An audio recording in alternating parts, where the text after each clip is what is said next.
Nabutod ang sarong 6 anyos na aking lalaki kan magkarigo sa dagat sa Manito Albay hapon kaining Biyernes, Desyembre 4. Sa impormasyon, di ipapigtugutan ang biktima kan sa iyang magurang na magkarigo sa dagat sa Kupang Purok 9 Pansod Barangay Itbaa alagad uminibain sa iyang matuang tugang na saruma na menor de edad. Alas 2 hapon kan mariparo ini kan sa iyang tugang na dai na ini nagbubutwa pa sa tubig. Sarong concerned citizen man kuta na napaagi sa lugar ang nakahiling sa nabubutod na biktima na nagpaabot manin sumbong sa Bureau of Fire Protection alagad hurin na kan makuha ini kan otoridad.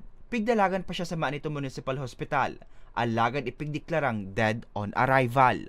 Mga alas 2 ang hapon, mapansin kang itong mag-ilusyon sa parehas manamino kasi 6 years old na tugang kang babae, dahil na nila nahiling duman sa dagat. Mga alas 2 na po ang hapon ano. Basado sa investigasyon, nakadukot sa dugi ang biktima na nauli sa pagkakabutod kaini. Piglalamaya na ang biktima sa saindang residensya. Nagduman po sa Bureau of Fire, tapos sa mga iba man aki, nagpasiriling na naman. Mga alas 3 po pasado, nako ang aki na nakalubog na kulungan sa Aybayo, sa iwanan ng tubig ako.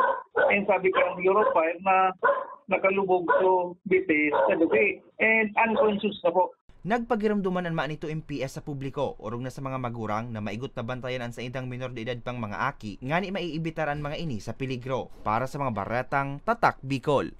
Hercules Barbacena.